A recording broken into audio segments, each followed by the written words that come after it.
saddexdii nin ee nabigeenu sheegay calayhi salaatu wasalaam iyagoo socota ayaa god buureed bay markaa ayay ka galeen baledhaxan ama roob ama cadow dhagax weyn baa markaa buurta ka soo shalwaday deedna buurta godkeygii buu dhagaxii xidhay waa saddex nin halkaasay ku jiraan markaasay cid ku ogi meeshaa ma jirto ilaahay unbaa ku oga cid kale kuma ogo markaasay isla hadleenoo waxay sidhaadeen maanta halkaa cidini badbaadin kartaa ma jirto ilaahay mooyaane bal nin walow camalka aad isleedahay camalkaasaa maalinta aad ilaahay dartii u qabatay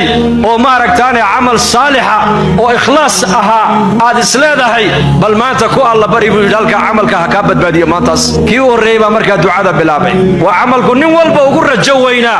uu islahaa camalkaasaa maqbuul ahayoo ilaahay ka aqbalay oo ikhlaas aha kii u horreeyey baa ducadii furfurto wuxuu yidhi yaa rab waad og tahay laba waalid baan lahaa oo da' waaweyn labadaa waalid iyakoon caanaha siiyoon waraabiyo mooyaane ciyaalkayga cunto iyo caana ma siini jirin habeennada ka mida xoolihii markay soo hoydeen een caanihii uga soo maalay ayaan caanihii la dul imiday waxaan arkay labadii waalidoo hurda ayaan arkay markaasaan gorofkii caanuhu ay ku jireen kor baan u qaaday ciyaalkaygiiyo awlaadaydiina jilbahay haystaan waxay leeyihiin aabba caanahana sii markaasaan ku idhi nisiini maayo labadaydaa waalidoo horta iyaka aan siiya mooyaane iyakana kicini maayo ilaa iyagoo hurdada ka soo kaca mooyaane habeenkaoo dhan baan la dul taagnaa gorofkii caanaha ubadkaygiina lugahay haysteen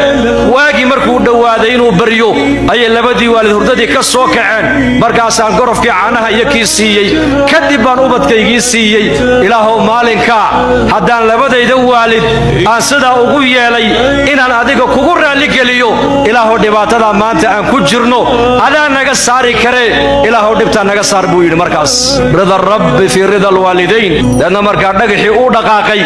kii labaad baa layidhi hay adiguna ducee isaguna ducadii buu bilaabay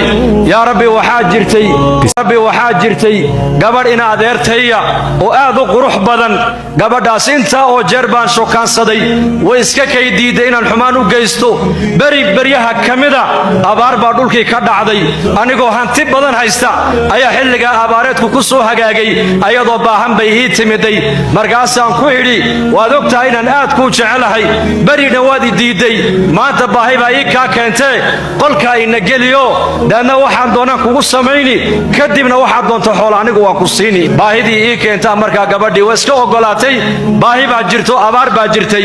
qolkii markaan la galay ee labadeeda lugood dhexdeeda aan fadhiistay halkaasna waa meel adag weeyaan ayay igu tidhi yaa ayuha rajul war addoonkan ilaahayow ilaahay ka boqo farjigayga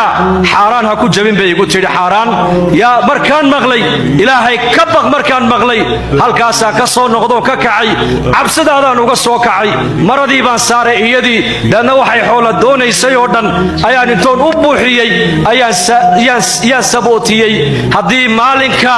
cabsidaada halka aan ugaga soo noqday ilaahoo dhibaatada aan ku jirna maanta naga saar buu yidhi dhagaxiina uu dhaqaaqay kii saddexaad baa lagu yidhi adiguna ducadaadiiba hadhee ducadaada bilow isaguna ilaahay buu baryo wuxuu yidhi yaa rabbi waad og tahay addoon waxaan ahay dad badan shaqaalaysiin jiray dad badan baa ii shaqayn jiray maalin maalmaha ka mida markaan mushaarkoogii aan siisiinayay mid ka mida ayaa mushaarkiisii inuu qaatay iska diiday beri dambo abaari ay dhacday ayuu ii yimiduu yidhi war berigaa lacag baan kaaga tegay mushaarkaygiiyo mushqaayadaydiiyo isii markaasaan ku yidhi xoolaha maad arkaysaa waxaasoo geela waxaasoo lo'a waxaasoo adhiya adiga iska leh qaado markaasuu qaadan waayo wuxuu yidhi war maad igu dheeldheelaysaa abaar baa dhacdee oo adduunkii waa la kala guuree mushaarkii yaraan kugu lahaa iska kaysii markaasaan ku yidhi may kugu dheeldheeli maayo lacagtii berigii aad ka cadhooteed ka tegtay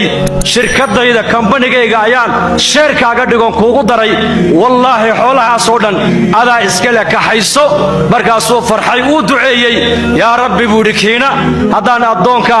xaqiisii sidaa aan iskaga ilaaliyey anigoo adiga kaa cabsoonaya ilaahow dhibaatada adaa naga saari karee ilaahow dhibaatada naga saar buu yidhi dhagaxii uu dhaqaaqay saddexdood iyagoo nabad qabe halkii ka soo baxeen